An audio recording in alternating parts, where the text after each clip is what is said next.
Addiction is defined as a chronic relapsing disorder characterized by compulsive drug seeking and use despite adverse consequences. It is considered a brain disorder because it involves functional changes to brain circuits involved in reward, stress, and self-control. When someone is engaged in active substance use, the focus of daily life becomes centered on perpetuating an ongoing addictive lifestyle.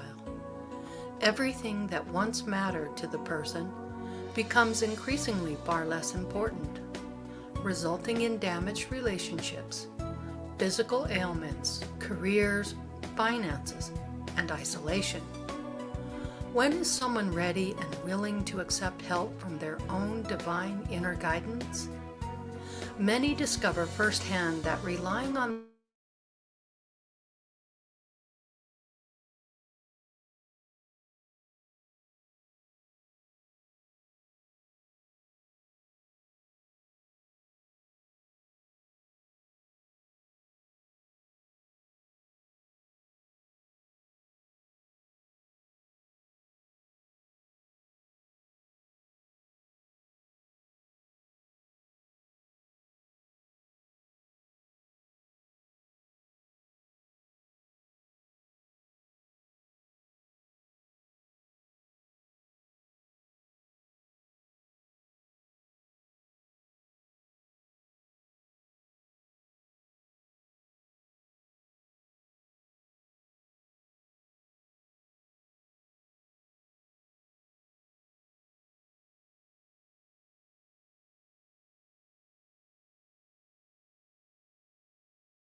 Hold on, everybody. Hold on.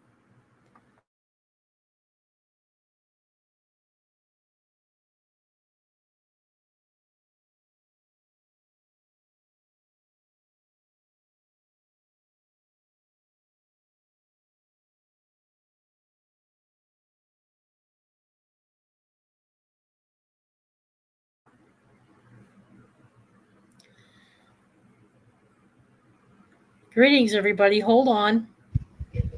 Our host is coming back in. Just a technical glitch. She'll be with you shortly. There we go.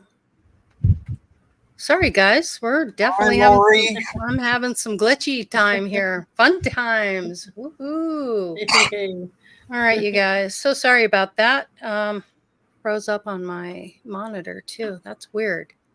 Okay, let's check chat. Can everyone see and hear us?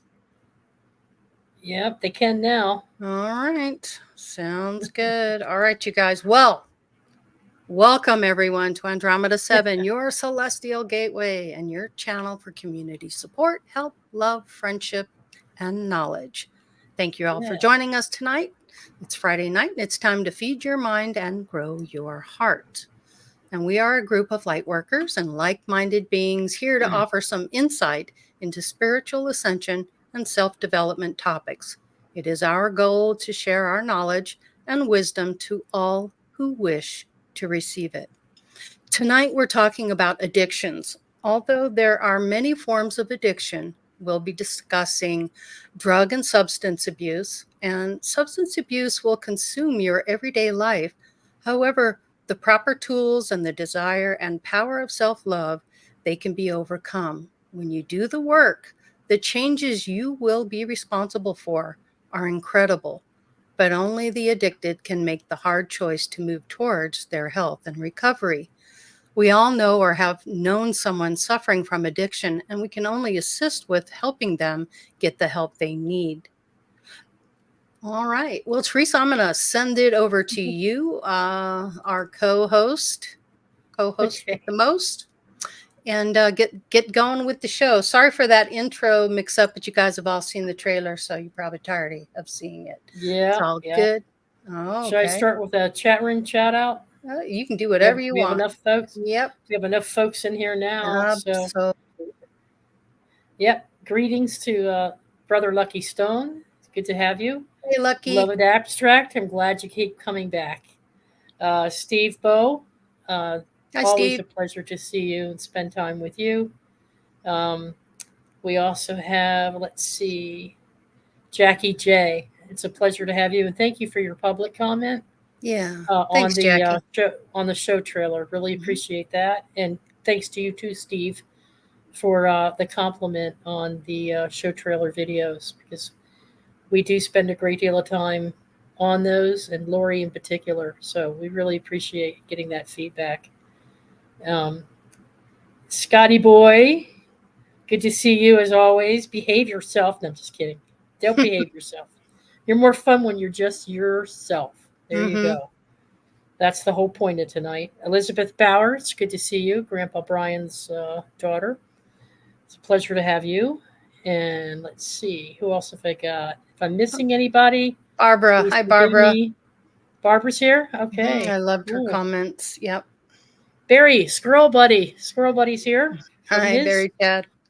from his rural haven, his Mm-hmm. little piece of heaven. Let's see. Chloe. Hi, Hi, Miss Chloe. Chloe. Love you. Great moderator, Miss Chloe, always helping everybody in the chat room. Yes, she is. I'm going to And include go ahead. her link in the chat room here. I'm going to go ahead and post this. If you guys To her seriously YouTube. want the Mm-hmm. best crystals and the best customer service, I'm not kidding. I love her stuff.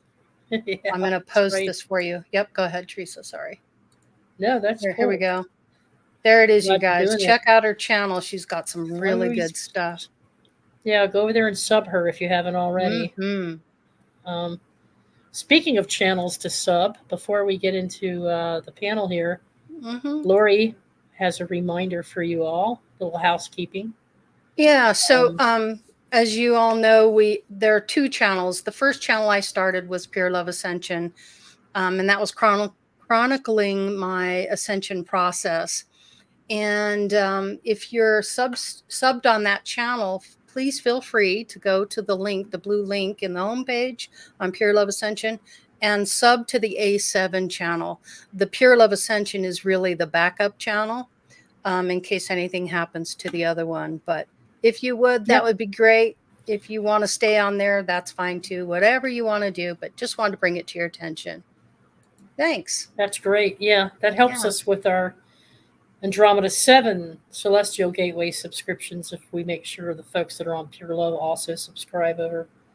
It helps too with emergency recovery if the channel gets taken down. So, for any reason, even if it's just a technical glitch. So, all right, let me introduce the panel real quick. Yeah. And to respond to our friends in chat and those who listen on a regular basis, we haven't heard anything from Dalibor in quite some time. He was dealing with some health issues. So we'll let you know if we hear anything, okay? So what we have here tonight, our guest is Corey from Black Raven Meditation. She's been on our panel many times, as you know. She's our featured speaker tonight because she has years of experience dealing with this topic, and it happens to be one of her callings and gifts, and has a lot to do with what she does for a living. And so she's the right person at the right time to have this discussion. And so we thank you for making yourself available and bringing the topic to the table. Thanks for having me. Looking forward, because you have a lot of expertise in this, and it shows with your products and services. So, And just to let you know, all her link information is in the description for you folks, okay? yeah, yep, absolutely. If you go to her website, you'll see how to connect with her in various different ways. So make sure you go to her homepage on her website, and you can see how to contact her. If anyone out there wants to recommend anyone to her or wants to contact her directly about any of the services she provides, you'll get it off of her website. Okay. And welcome back, our fire and water. And we have a new nickname for you. Yeah, we have a new nickname for Nick and Jazz. Our adorables. Laurie. Our adorables. Is that the nickname, the adorables? Yeah, you guys, I call you the adorables. Oh, I Are we like waiting on the it. adorables? Yeah. And welcome Grandpa Brian from your cabin. Yeah. He's going to have a big retreat this weekend. Folks from All My Relations, right? Will be joining you. Nick and Jazz too, probably, right? Mm-hmm. So give our best to Heather and Jim and the crew. We appreciate them. We know a lot of them watch the program, so it's really nice. So, all right. Well, with that, I'll bounce it back to Laurie for some opening remarks, and then she can head it off with. I've actually made the remarks. We're good to go. So let's just let's get to it with Corey. Corey, I know when you and I were speaking, and we were kind of talking about the show and how we were going to go over it, I was really interested in your story about the addiction that you went through when you were younger, and that you had, kind of broke down and had a conversation with God. And I wondered if you wouldn't mind just kind of telling us about that, because you're really speaking from experience here. And also that the kind of work that you do, you're helping a lot of people with addictions. So I think it's really incredible that you come from a space where you know the ins and outs of addiction, and you know what it's like to be, to have that sobriety. But can you tell us a little bit about that story? Because I thought it was just a fascinating story. Yes, of course. Thank you. And I'm going to do my best to kind of nutshell it as best as I can. Basically, I was born to two meth addicts. My family, other than them, were drinkers, heavy drinkers. So wine and methamphetamine were daily parts of my life. Around 6 years old, I was put on Zoloft and Depakote. Wow. And I was switched between, like many people in my situation at that age, switched between dozens of meds over the course of the next 10 years, as well as in and out of institutions. Mm-hmm. Through the course of that, obviously, when I was about 13, this is probably a big part of the story that is substantial. When I was 13 years old, I was called to the living room and offered methamphetamine by my mother and father. So that started what ended up becoming a daily use of methamphetamine. When I was a little over 18 years old, I had found out that I was pregnant with my daughter, and I literally looked at my OB and I said, "I've been strung out for 2 weeks. I can't have a child." And he said, "You better stop now."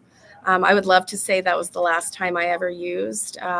It wasn't. I did quit for the 9 months. And basically, once I had finished breastfeeding, opiates became a pretty heavy thing in my life. Depression hit me after the birth of my child and all these things. So I spent probably about another 7 years in heavy opiate addiction. And then one day I was done.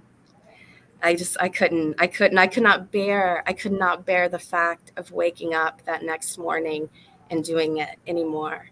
And I laid on my floor begging God for mercy. I mean, just screaming, just begging for mercy. And I had come to the reality within myself that tonight, either I had to die or I had to figure out how I was going to live. And as I laid on that floor, and I remember feeling myself just kind of surrendering to death, because I really thought that was the only option left. Mm-hmm. Wow. I heard, I heard what I call a voice of God, right? A fisher. Mm-hmm. I heard a voice of God come to me and say, "Little one, nobody's coming to save you. You have to save yourself. It's time to get up." And I felt overcome by the sense of grace, and that tomorrow could be different. Mm-hmm. And I got up, and I have worked every single day since then to take every step I needed along the path to maintain my sobriety. Because the interesting thing about addiction is it's the getting sober is that much of it. Mm-hmm. And there's so much that goes Yeah. to the after part of it. And if we don't handle the after part of it, that addiction will just come back. I'm very grateful to say that at 7 years, I stopped counting. I was able, from my perspective, to release myself from the label of addict. It is a part of my story, but it is no longer who I am, and I do not carry it with me. And because of that, every day when I get up in the morning, I don't think, "Oh, I'm not going to seek today," or "I'm not going to this." I get up, I put a smile on my face, and I have a great day, right? Mm-hmm. And that has been the one of the biggest graces through it all. The secondary grace is because I grew up in a family that was surrounded with addicts and addiction. I was really able to turn what I went through, because I went to 14 failed rehabs, by the way. Wow. I ended up taking myself out to the woods, and that's how I got sober, because I couldn't do it with rehabs. It just was not working for me. So I was able to really turn that process, my own process in recovery and my own process in healing, turn it around and offer it back out to the world in a way that has proven to be very beneficial. What was your experience with rehab, and what is that like for many of us that don't understand what goes on in a rehab situation? What does a drug addict expect when they go into a facility or a system like that? It's a great question. Unfortunately, many of the things that they may experience is dehumanization. Mm, So basically, right when you walk in the door, a lot of times, most people who come into rehab aren't there because they want to be. Most of mhm, them are there because they're tethered, which basically means they have a court case, and it's either there or prison. So I was one of the very few ones who walked in because I wanted assistance, mhm, and then that's a very different too. But the environment itself, it's just very clinical, right? When you walk in, you lose all your rights. You don't get to leave. You could be 80 years old and you don't get to walk out the door anymore. You lose that right as a human to choose where your next steps go. And it's dehumanizing. It takes away people's power. And in a time, addiction is one of those things that subtly and very slowly takes our power. And I really feel the last thing that people need when they go and say, I'm here for help, is for someone to say, "You know what, I'm just going to steal that last little bit from you." mhm. I find it to be one of the most detrimental things that we do to people in rehab. But you'll also find in rehab, they will take you off all the street meds that Yeah. they will respond to your body. They will put you on a laundry list of brand new meds that you won't be able to afford most of the time when you leave there. And they'll Wow. take your belt. They take your take belt. your- They take they take sometimes they take your shoestrings, your shoestrings, hair, fingernail clippers. Yep. all the things. If you want to shave, you have to be watched. Yep. Um, and there are facilities that are getting better. I was very grateful that I got to work in a newer facility. So we actually let people, I called it a free range rehab is what I called it, the one I worked at. So none of the doors were locked other than to go into their room, and they had a keypad for that, but they could walk out the front door anytime they wanted to. They didn't have to stay there. Yeah. There was a kitchen that they were able to access 24 hours a day.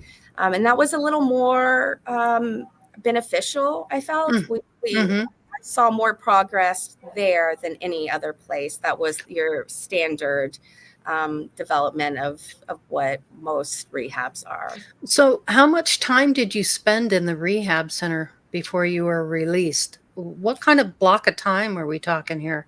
So the first time my parents put me in rehab, I was 14 years old. I Mhm. spent 2 months in there. Mhm.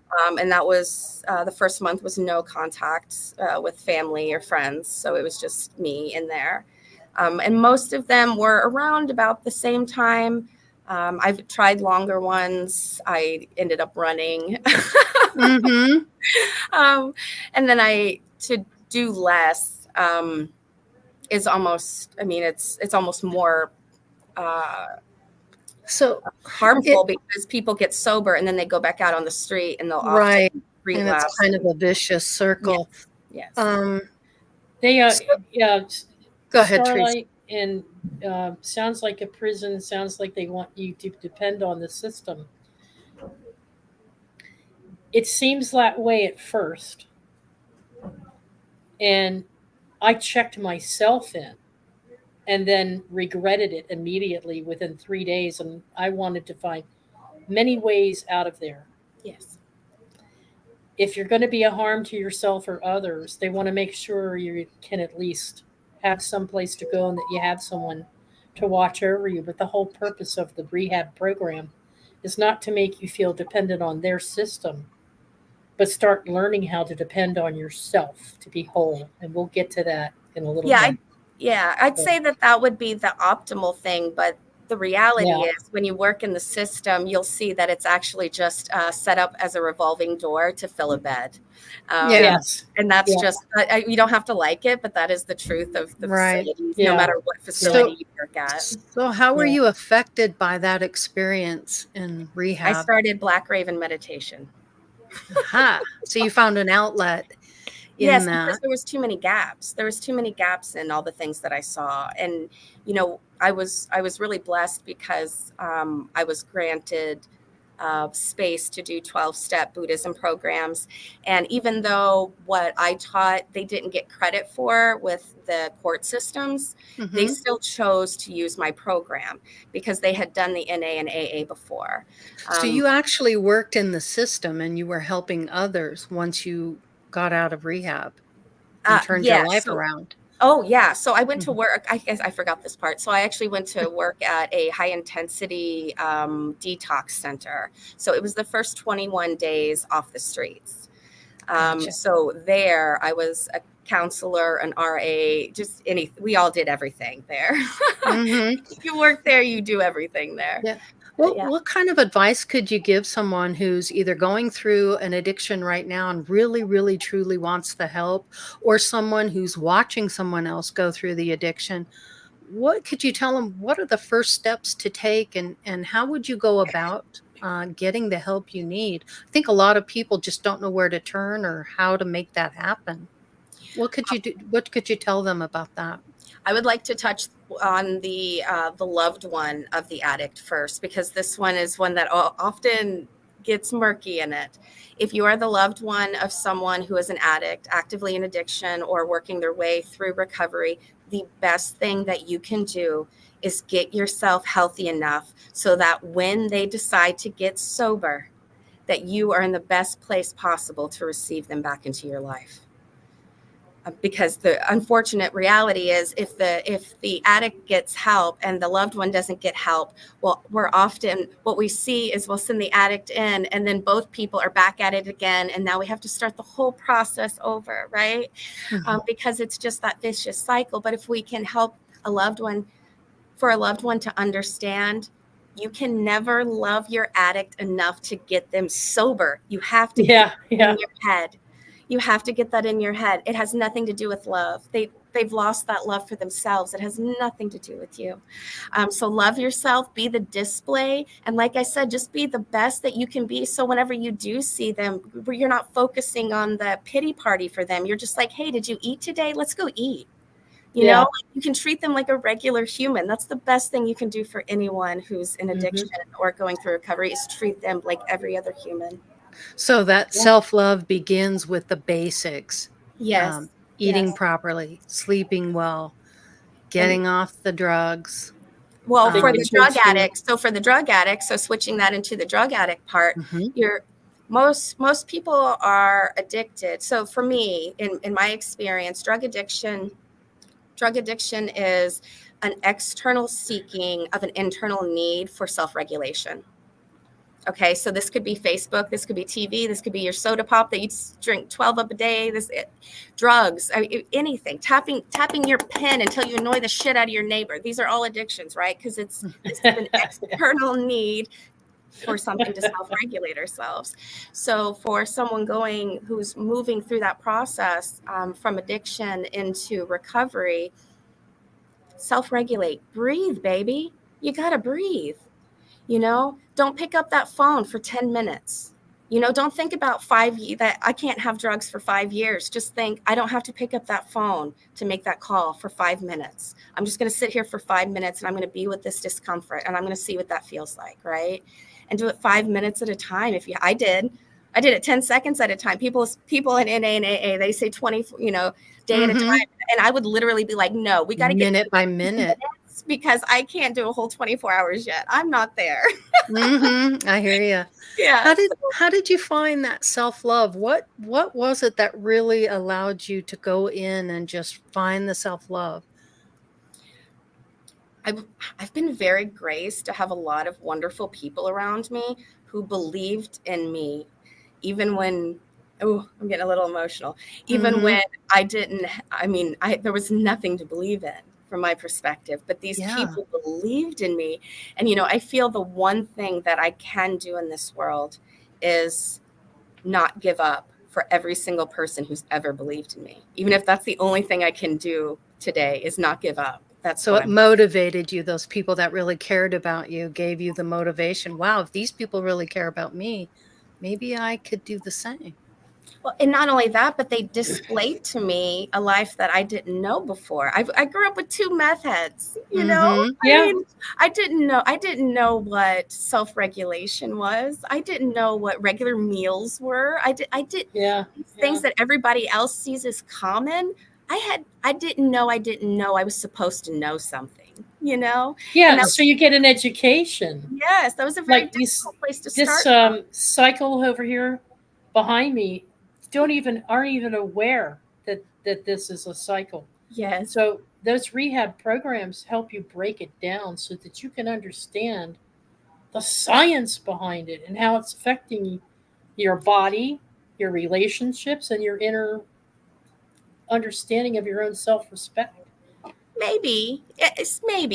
And also we have to be mindful that NA and AA, their success rate, and by the way, they make up their own success rate. They're the ones that report it. Okay. Their success rate is 7 to 11%. Yeah, there's people, and they are the ones that report that success rate. So the reality is most addicts don't want to hear your stories. They don't want to hear about self-love. They don't want to hear any of it. They want people to treat them like a human while they're getting through their stuff. That's it. The chemical part of it. Most of them can't even sit still long enough to be able to process that stuff. Right. So a breakdown of understanding that of what they're going through at this level doesn't talk about any of that. It educates them on, and that's what happened to me. It educated me on, I get triggered, then I go into cravings because I want to satisfy the need. So they teach you how to break that down in such a way that you can understand what you're going through. Now, the drug addicts and the people that were hooked on meth in my neighborhood, they can't even think clearly enough to understand the basics. That's what you're saying. Yeah, and now we're seeing drugs like Trank, which is a brand new drug that's on the street. And I mean, it's literally eating holes through people. If you think you're going to put someone like that in a rehab and talk sense into them, that's not going to happen. No. It's not going to happen. I wanted to ask the panel, Jasmine, Nick, have you guys experienced drug addiction yourselves? Speak on it if you'd like, or someone that you know. Have you dealt with this at all? Yeah, we both have some stories.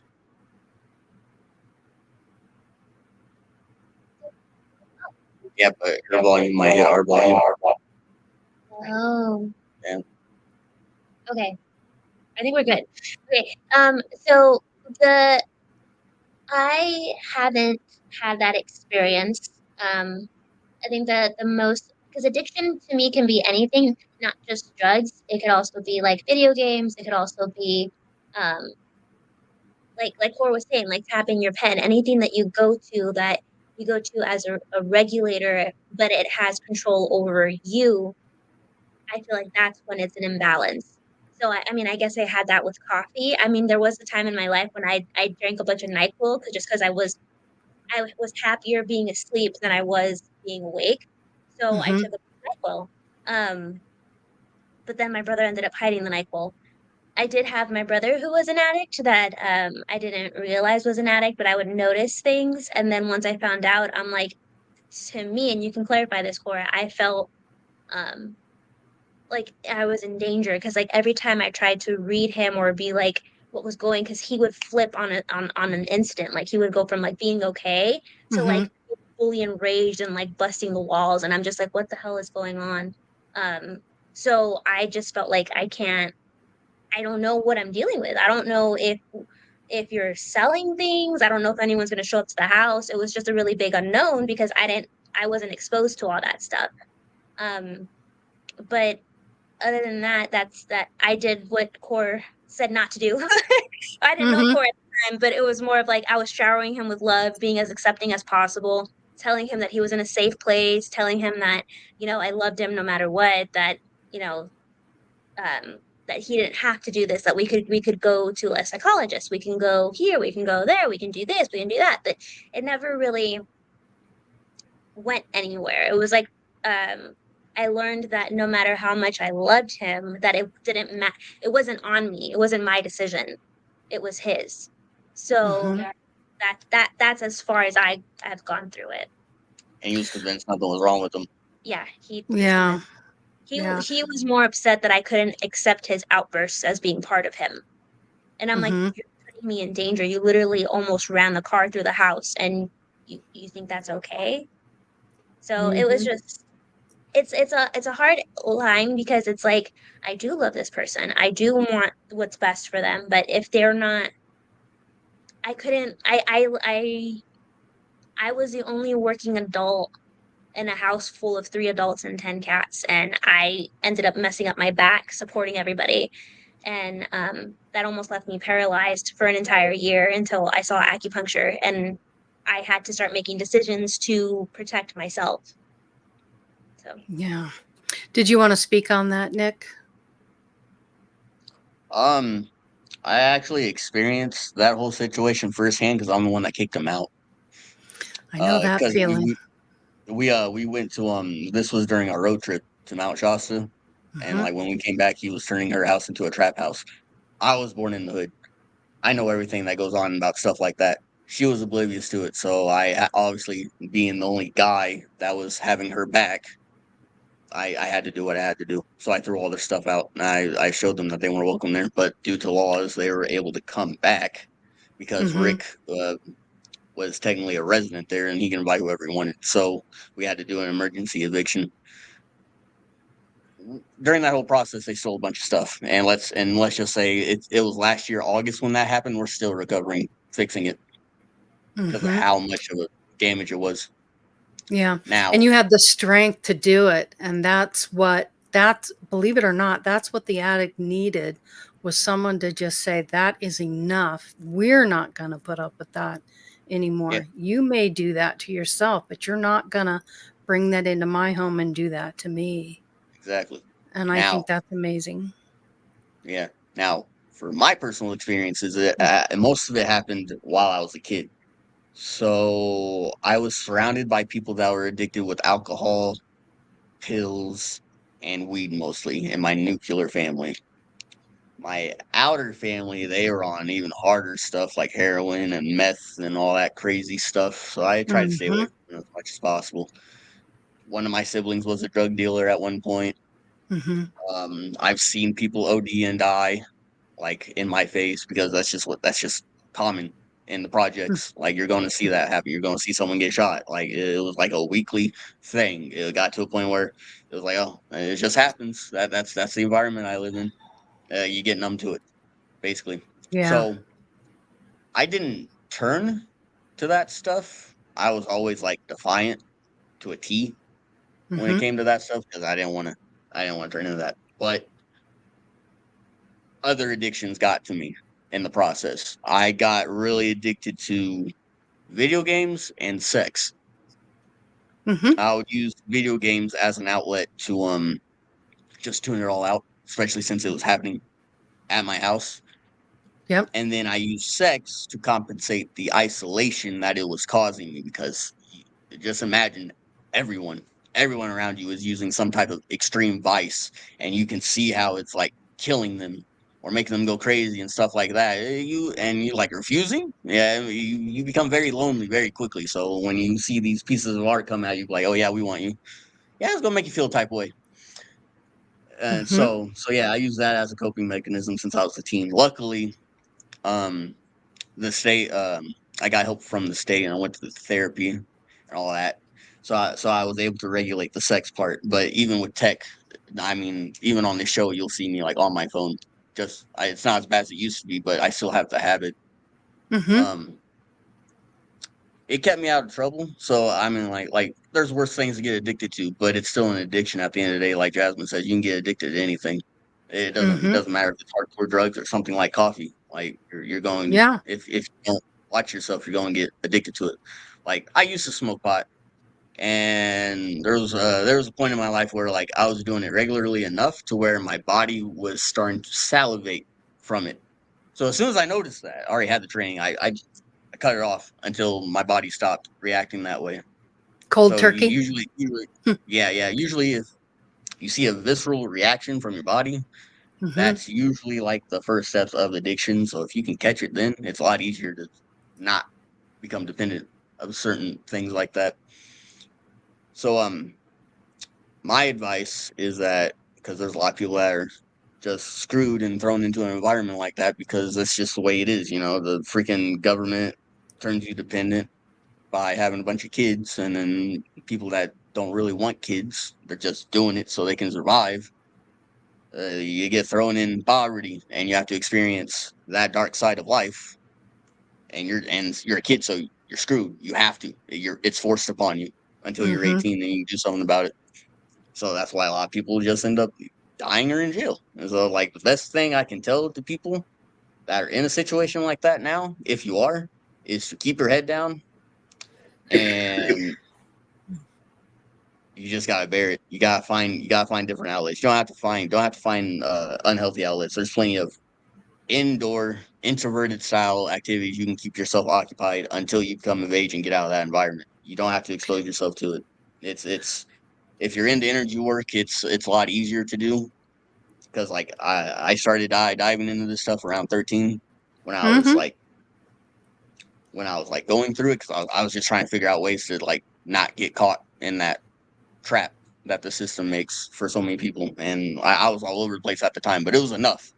Yeah. I knew enough at that point where I could actually utilize it to my advantage, and it helped somewhat. Yeah. But yeah, Nick, video games is definitely what. how I want to ask you a question. How did your spirituality help you? Were you spiritual before, So I was after? having psychic.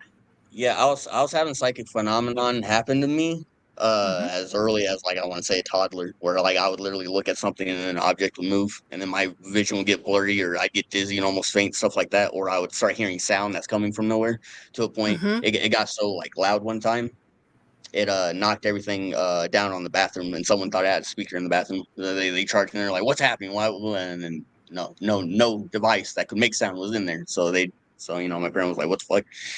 I was like, "I don't know. Yeah.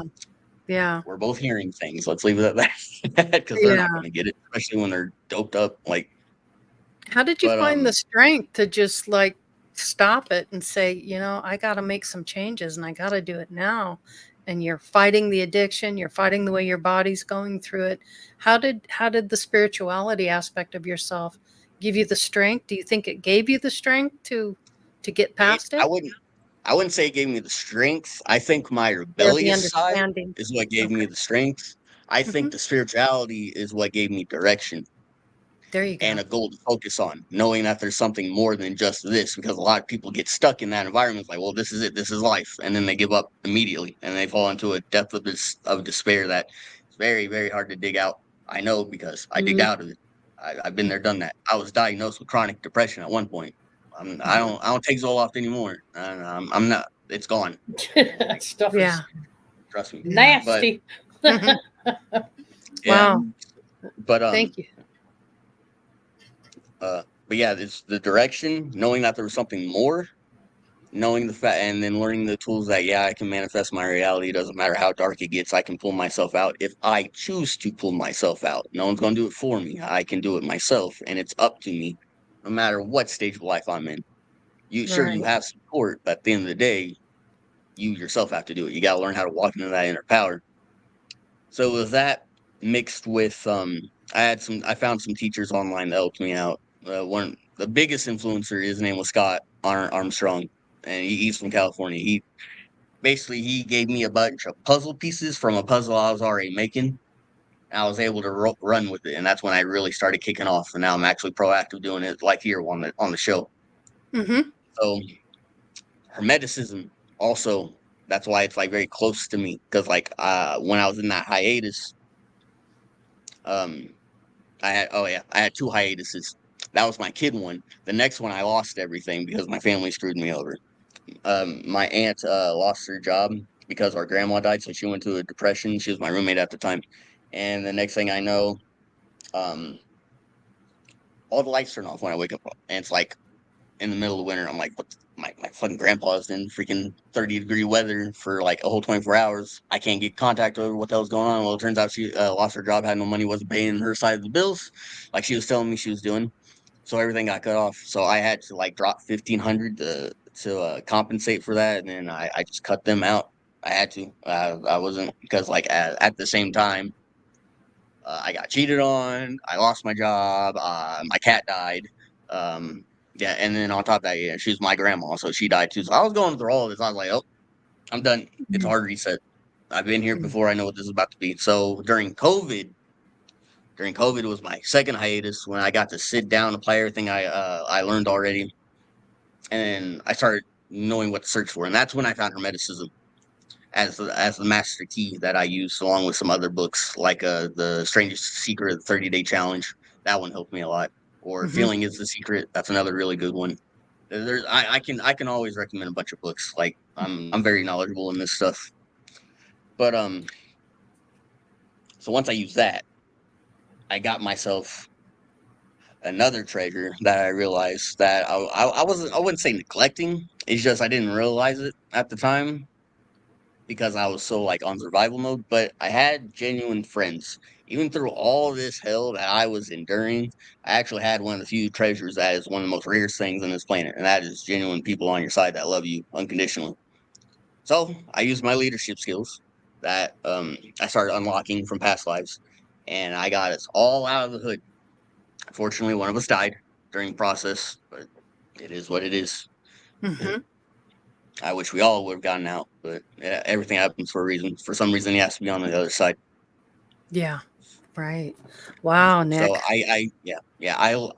I believe one of my things in life is I'm supposed to talk about this stuff because I am an example of the odds are stacked against you Hmm. to where it looks like there's no chance, but I made the chance happen. I got out of it. Some people in my life don't believe that because they're traumatized, they're still in the past, but I did, and Hmm. I'm open to talk about it, and I feel like that Awesome. helps people that are going through it right now, along with people that already went through it and don't know how to express it. So I think that's one of the key Exactly. things I'm supposed to be doing. So that's why Yep. I'm grateful that you guys give me voice on this show to share. And we're grateful to hear it. Thank you, Nick and Jasmine, for sharing that. That was Thank incredible. you.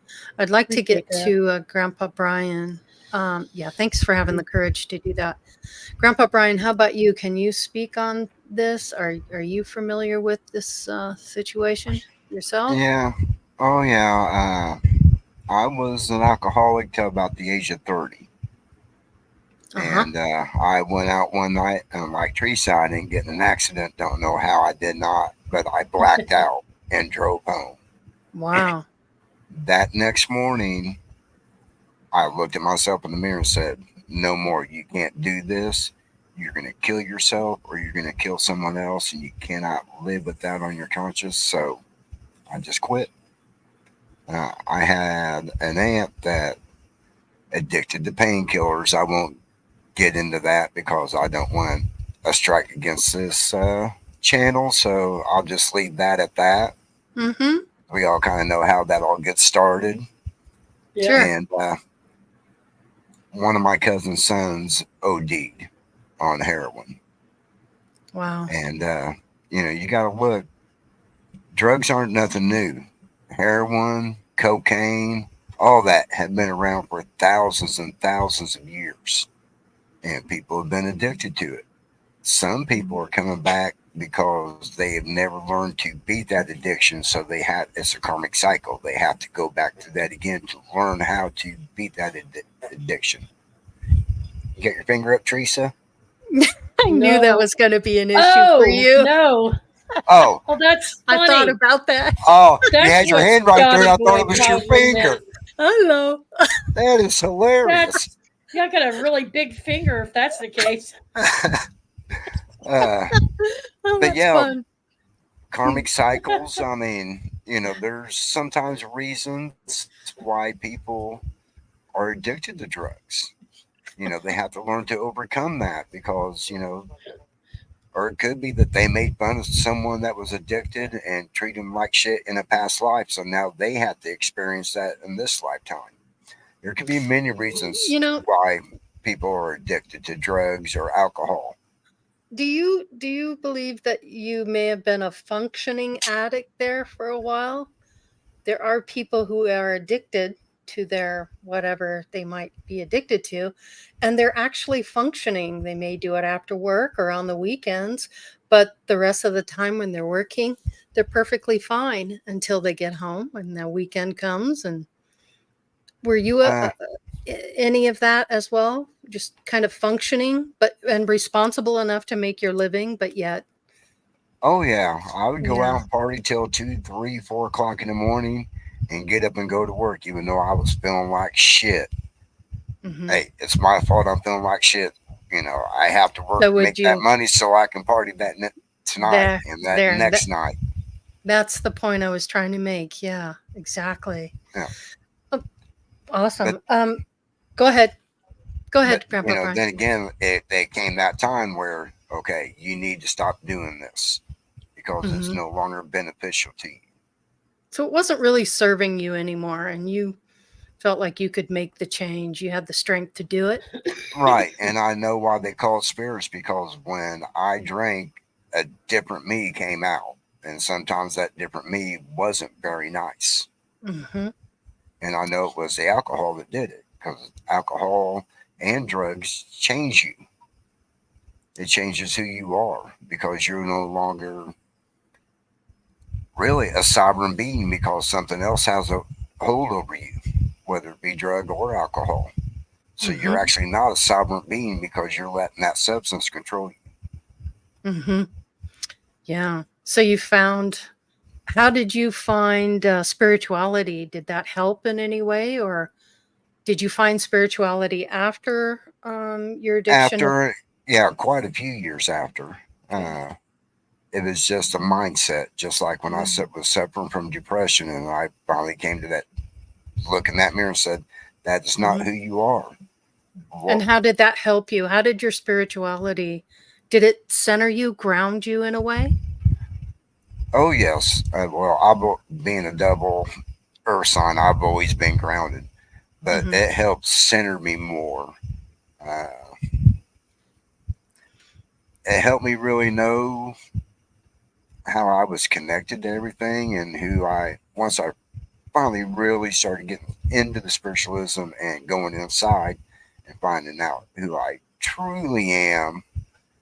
Once you do that, then you're really reaching to that spiritual level, I do believe, Yep. because Yep. you're going inside and doing the work on yourself and realizing all these things about you that you never really ever knew.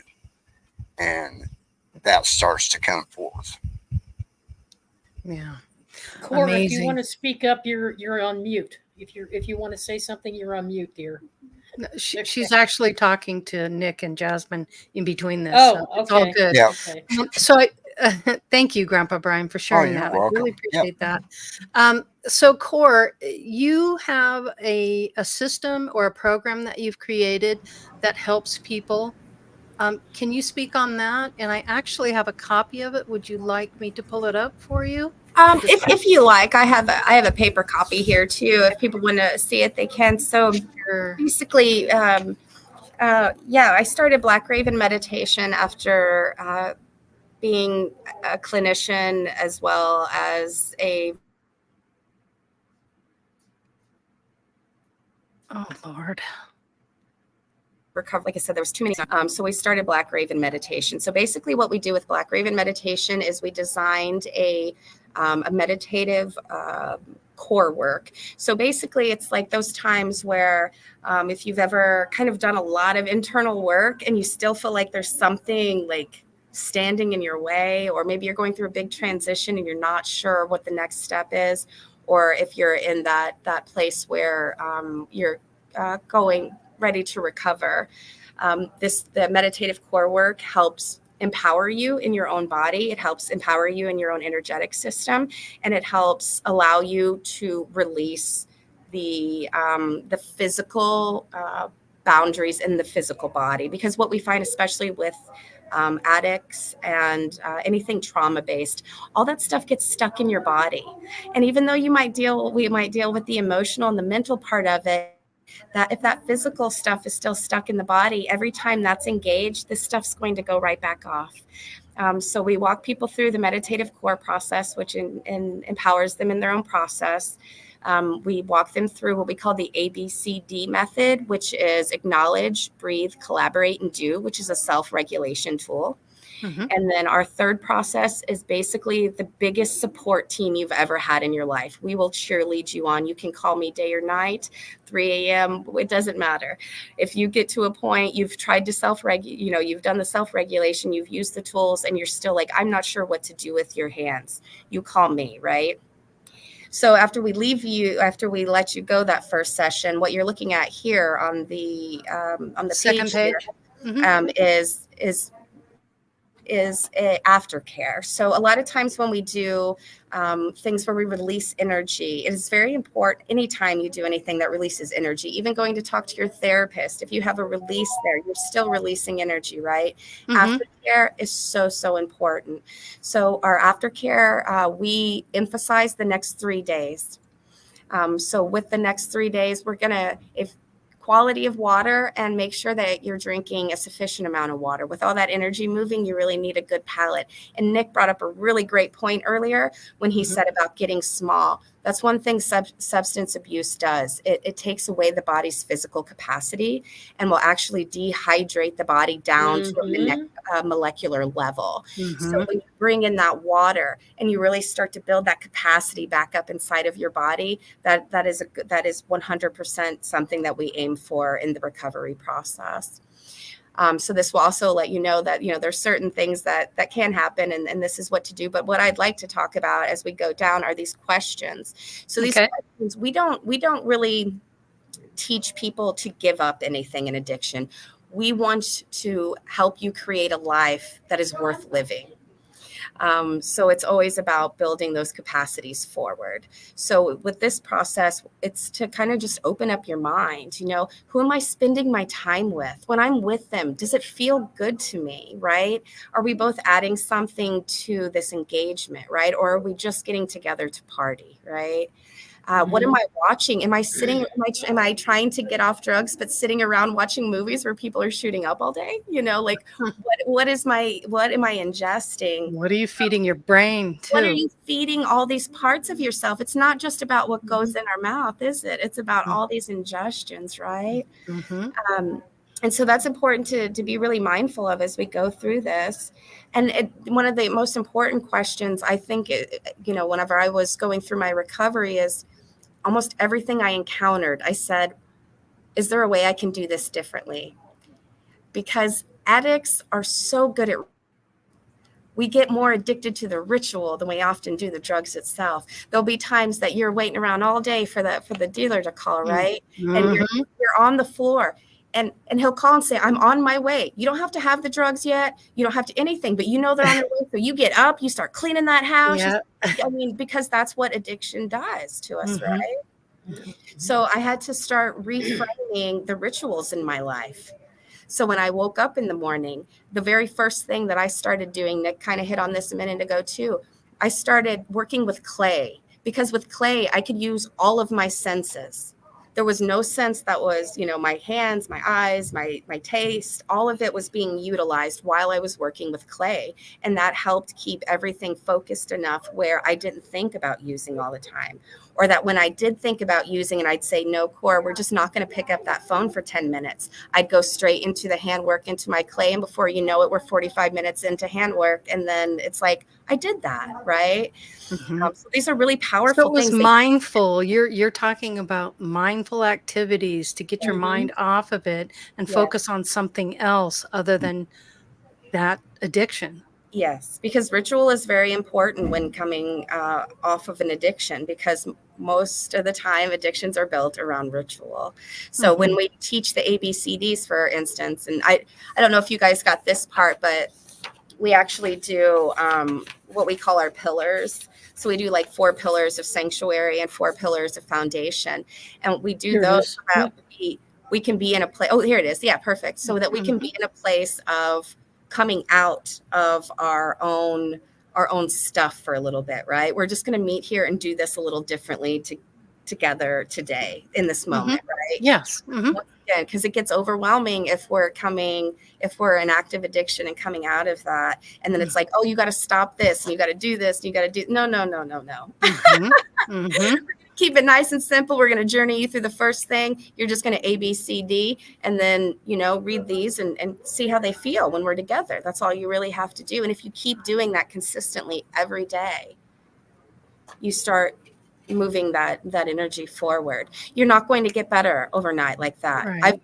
It's been a progression. It's been over 12 years for me, but I know at least 7 of those years I have not woke up and thought to myself, I'm going to find drugs today. And that's all, for me, that's all I need. I don't need a big heroic moment. Right. I just need to be sober today. And I need to love my life enough to want to be sober today. And that's, for me, and every addict needs to find that goal too. That's an important thing, I think, as well. What do I want from my sobriety? Because it's how not do I want just my future to look like. Yeah, it's about starting a whole new life. For some people, it's about getting their kids back, their lives back. So what do you want from your sobriety? And if you say, well, I don't want to be sober, then that's your right. Right? That's your right. And as a loved one, if your addict your loved one who's an addict says that to you, respect it. Make your own choices, keep yourself healthy, keep it popping and keep it positive. And you can use these same tools too for your recovery if you're the loved one of an addict. Because it's all about the mindfulness and the self-regulation. Because this is a paradox of it too. And some people might not like this, but it is a paradox that is very, very real. The loved one of an addict is just as addicted as the addict. They're just addicted to a different drug, which is the attention and that back and forth that they get with their addicted one. And it's not always the easiest thing to put out there, because, it can obviously cause a lot of engagement into the loved one, because they do so much to keep, their addict alive. And that's understandable. And also the reality is, in and of itself, is an addiction.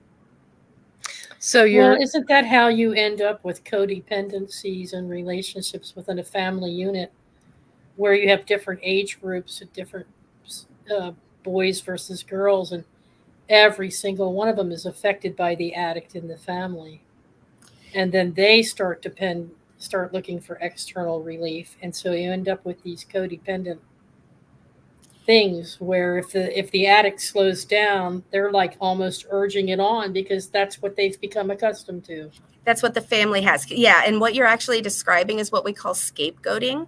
And that's whenever an addict kind of gets made to be the center of everything. And then no matter what's right or wrong, it's always around the addict, which is not healthy for the addict. It's not healthy for the family. And it often keeps the addict addicted. But I've also seen it where the younger sibling picks up on the behavior and says, okay, I'm going to become an addict too, because he's getting away with that in this family. So I'm going to take on that as well. And there's a domino effect. And you end up with like in my situation, and Barbara was talking about it, similar. My sister's addictions and my niece's addictions affected the two boys that were living in the house and the husband's addiction. So all of them ended up with some type of addiction in one way or another, and two of them killed themselves. They allowed those addictions and substances to shut their bodies down. They took themselves out that way, leaving the other three behind, to carry on with that same cycle. So it becomes a cycle that is unbroken, but it's codependent in that misery loves company.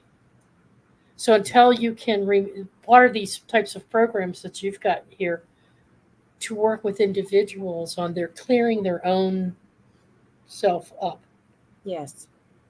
You have to kind of remove them, or they have to want to remove themselves from that other environment. Yes? At least temporarily, I feel is necessary. Absolutely. Absolutely. We have to be able to be strong enough to sit in the environments for which we engage. Right. And I have to take that responsibility on, even if I'm in active addiction. Right. If I can't self-regulate in this moment, I need to be able to step back and say that and be honest about it. Mm-hmm. Yeah. Thank you, Cor. I'm sorry, Laurie. Sorry. That's all right. So you were speaking on the 4 fountains of sanctuary. I think that's an interesting concept there, or way to follow that. Can you speak on that? Yeah. So basically, with the ABCDs, we designed basically a meditation to go with it. So our 4 fountains of sanctuary, this is the mutual understanding. If you come and learn with me, Nick and Jazzy will tell you, I pretty well read these every meeting. So it basically gives a mutual understanding of where we are talking from here as a group, where we're coming from, right? So number 1 is I accept the sanctuary within the present moment. So that's the acknowledge, that's the A, that's being with us, right? Number 2, the accept sanctuary within the still pure voice within me. That's our breathe. I accept sanctuary within the truth of my purpose. That's C. And I accept sanctuary with those capable of navigating my truths, and that's do. So when we talk about the process of ABCD, it works not only on this kind of internal level, but it's also this external acknowledgement of each other, this breathing together, this collaborating together, and this doing together, because whether we are addicted or not addicted, this is not a solo journey. So building it up at every level is really our priority with Black Raven meditation, is these really strong but very common sense foundations that we've set. So not only working with groups that you do you work one-on-one with people? Yes, I do everything. In person, digital. I travel a lot to people's houses because the work that I do is very intense. The meditative core work is very intense. And I don't like to do it at shop. I don't like people to drive after I do it. So I often will drive to them no matter where they live. And I do mean no matter where they live. And I do that process with them at their home. That's amazing. You're like an earth angel, Cor.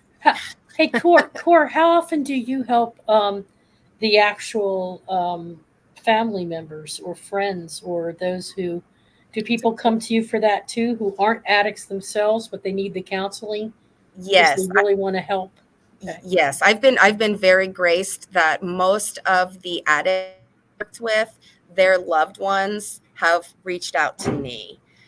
So and I feel that's the most effective way to do it. It's kind of like with bereavement, right? Like if we come in together as a group and we can support each other, it's going to be a lot easier than if we're coming in these fragmented segments, Yeah. right? Can Awesome. you speak on the your next page is the 4 pillars of mutual understanding. Can you speak on that? Oh, okay. Yeah. So, and all of this stuff is kind of based on my studies here, as well as with my my Eastern Master in Louisville. Is this Mhm. program is something you designed? Yes, I wrote all of this. Very good. This is the core process, right? It's called the Yes, core I yes. process. love that. I love Yes. that. So the 4 pillars of mutual understanding are as follows. We acknowledge the experience of life encourages one to know thyself. So once again, A. So we acknowledge. We acknowledge the mind is contained within the consciousness. We acknowledge the mind is a necessary companion, yet an ineffective master. And we acknowledge and take responsibility for our actions through presence. So once again, that goes through the A, B, C, D. And once again, what it offers too is as a group, this is what we're coming in with, right? This is the Mhm. understanding. You don't have to believe it. I'm not asking you to believe anything. I'm asking you in this space while we are together, let's see what we can do with this. Let's step out of ourselves. Let's build some capacity here together, and let's just keep it popping, keep it pushing. Mhm. Mhm. Mm-hmm. Mm-hmm. Wow. Well, this is an amazing program that you put together, and you really have learned through hard knocks um, how to become not only your own cheerleader and with the support and love that you've had around you, but now you have actually become the cheerleader and the love and support for others to help them reach the goal of being um, much like yourself and to get Mm-hmm. past all that. That's Yeah. That's absolutely fantastic. it is. It's incredible. So, if there's someone out there who's watching and you've been paying attention and listening to this and you really want the information, please reach out to Core because she really, really wants to help others and anything Yep. she can do to help you. Um, with questions, if you even have questions or you're wondering about something, or if you suspect somebody who has a drug addiction and you're not quite sure, how do you find out if they really are? Because addicts, they're very good at lying, not only to themselves, but to Yeah. others. And Now, typically, Core, you're the last one you, to find out. yeah, that's right. We are. Mhm. And Core, you don't just work alone. You have a team of people that you Yes. work with. Yes, I have a nurse that I work directly with for anything that I'm not 100% sure of, or if people have questions as they go, Mm-hmm. because as you know, the withdrawal process can take a lot out on the physical body. We do Yes. 3-day sit with me's. So say that you or your loved one is ready to start going through that recovery process. The first 3 days are often physically the hardest. Myself and potentially another team member will come and sit with your loved one for up to 3 days, and basically we'll do the chants and the song, all the things to keep them at peace. But more than anything, it's just being in the presence with them. And I mean, I will literally get down on a bed and lay with people and just tell them to Offering that yell at me. support. Yeah, I'll tell them to yell at me, like whatever you need to do, just get it out of Mhm. yourself. I'm fine, don't worry about me, just get it out. And Yeah. the power that the way that can transform a person's life after they've been told for the past 5, 20, 50 years to sit down and shut up and nobody cares. I mean, it just Yeah. I can't even explain it. You don't even need to agree to do that. You just have to care a little bit, How You does also it first of also all, get how does go it ahead, make you Laurie. feel? Thank you. How does it make you feel when you've helped somebody, you've actually, sat that 3 days, and I would imagine you would be very exhausted by that whole experience? How does it make you feel when I get done with those moments, I feel grateful that I have the capacity to be able to be in those moments and not make it about me. Okay. Yeah. Go ahead, Teresa. I'm sorry I interrupted. No, that's quite all right. In your team configure, I remember talking to you, and I thought it was really cool that people understand this as well about you. You are very well connected with different communities and organizations. I have no idea what you're talking about, Miss Teresa. I know nothing or no one. Yes, you do. You have a circle that actually brings brings clients to you as part of a community outreach, right? Yes.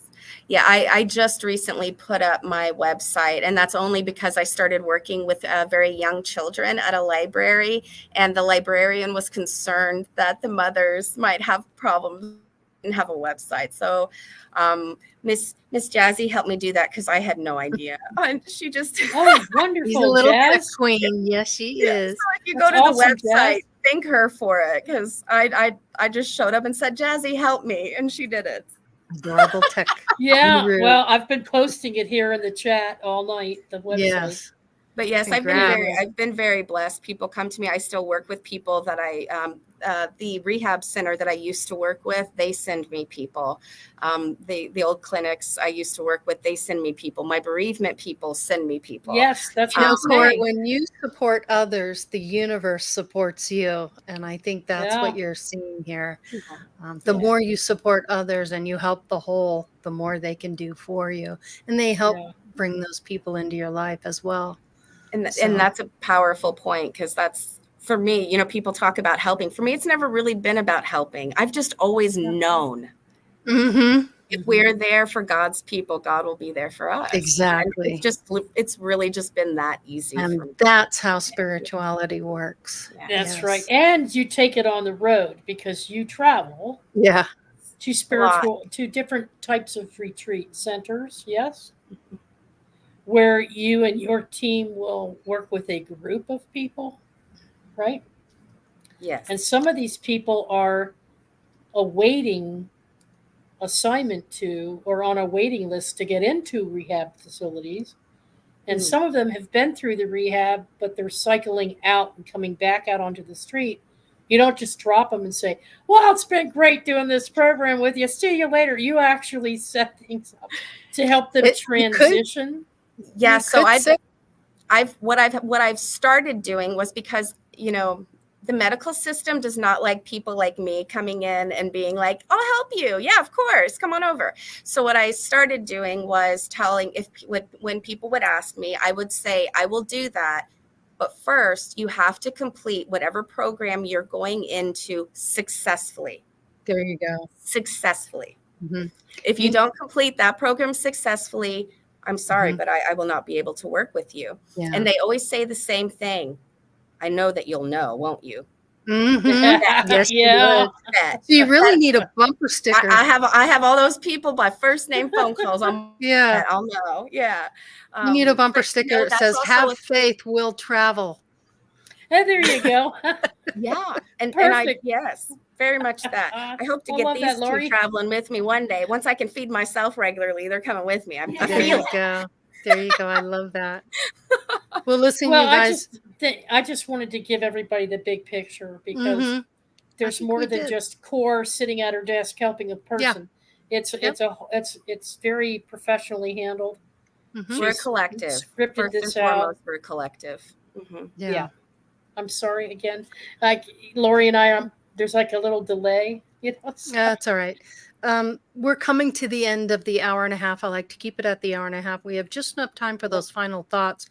So I thought I'd give everybody that opportunity to do that. So I'd like to start with Grandpa Brian, and then we'll make our way up. And then Teresa, you can say what you'd like as well. Final thoughts, Grandpa Brian, and thank you so much, everyone. Yep. I'm not actually going to talk about addiction. I'm going to talk about what I always talk about this time of the year and in the spring, the equinox. This is a perfect time for you, because you have tomorrow's the equinox, so you have an equal daylight and sunlight. Perfect time for you to work in balance and what you need to balance in your life.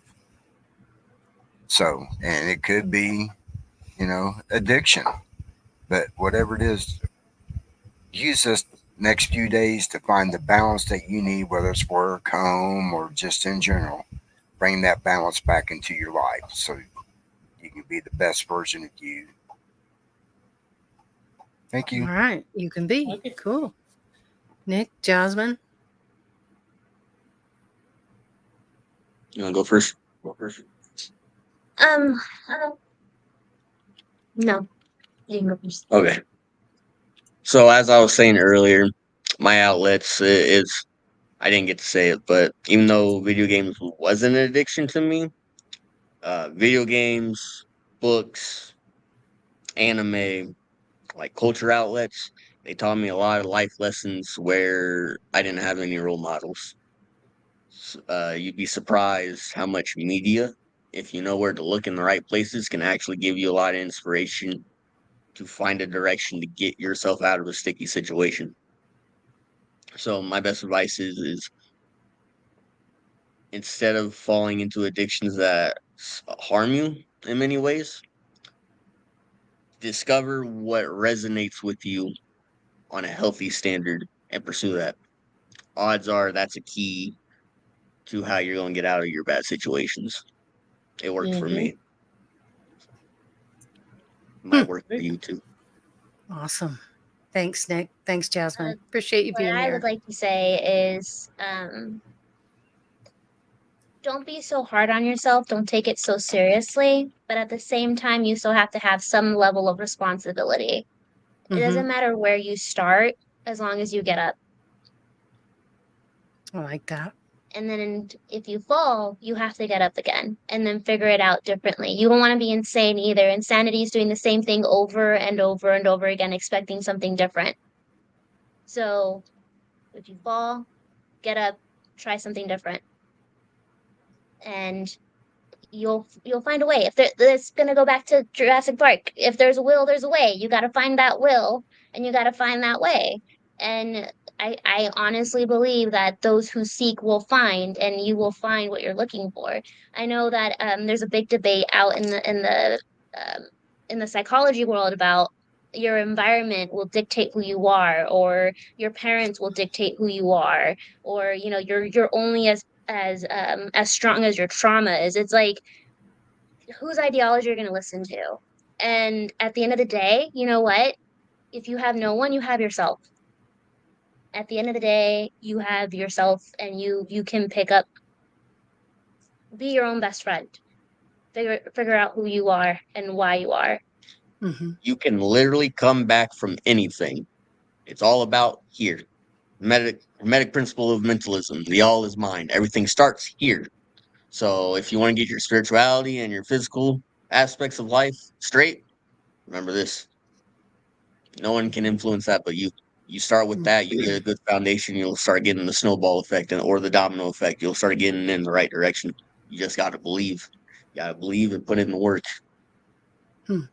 Well, thank you. According to Beloved Abstract, you still don't get it. Spirituality isn't about getting anything. It's about losing everything. I think that means releasing everything. Mm-hmm.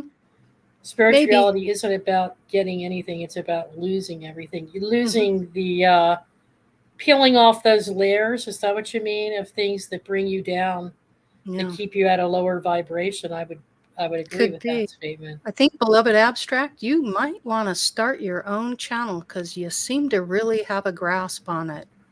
Maybe you should consider that. Yeah. Core. Final thoughts, my dear. And thank you so much for being with us tonight and sharing all that you did. It takes great strength to share all this kind of information. And really appreciate you being here. Yeah, thanks for having me. At the end of the day, I feel that our life happens in a way that shows us everything we need to know about what it's going to be. And for me, this is that. Um, and I'm with Nick and Jazzy. If you breathe, you bring yourself to every moment, and you show up for yourself every day, whether you want to or not, you will grow the capacity to want something better for yourself. And that's really all it takes, is just wanting something better for yourself and moving towards it every day. It does not, once again, it does not have to be some grandiose display. Get up. If you've gotten up every day for the past 10 years and you didn't brush your hair, getting up this morning and choosing to brush your hair is a win. Give yourself that. Give yourself that. And keep giving yourself that. If it felt good, keep doing it. And someone had said something about losing everything. Yeah, lose everything. But once again, at the end of the day, this is still very real. This experience you and I are having are very real. Those drugs you're using are very real. Yes. We have to, It's visceral. it's from the standpoint of scripture and sound, and saying the things, it sounds good. And also there's a very real life here. So let's self-honor it and just keep it walking, because everyone is worthy. And there's always hope for anyone out there listening. I have to say this really quick, and it might get a little It's okay. There is hope. There is hope. There is hope. I am living proof. There is hope. Yes. I was told that I was going to be a dropout, with living in a trailer with a man that beat me. I am a college educated woman with a 20-year-old daughter who's a supervisor in a medical field, been married for 17 years, and I run my own business that handles addiction every single day. Wow. If I can do this, I will pay you $1 million if you can't. That's all and I mean that. I mean that with every bit of essence in me. I am not special. I was born in the dark. I'm not special. You can get out of this. There is a through this for you. And I pray that you know that when you lay your head on that pillow tonight and when you wake up tomorrow. You're worthy. God bless you, Cor. God bless you. Thank you, Cor. Yes. That's Thank you some so truth much. and wisdom right there. Yeah. You check out her channel too, folks. She's got some great videos, not just interviewing people, but meditations and Tao readings. She just recently, day before yesterday, made this connection. I really like this connection between loneliness and addiction. In a recent video, she said addiction being the external seeking of the need for self-internal regulation. Using substances to get what we think we need is what we're doing. But instead of seeking, she talked about social connections too, and something came to my mind. Instead of seeking social connections as diversions, hanging out with groups of people and socializing with other people who feel the same way you do or have been through these difficult situations, try living in a space of, instead of external seeking, making a supreme connection with self to help you develop your own self-sufficiency.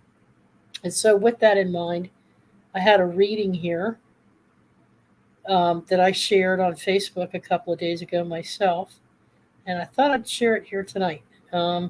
It's by an author by the name of Julia Fehrenbacher, and it was posted by Lila Labate, and I call it Making a Home Inside of Self, but here we go.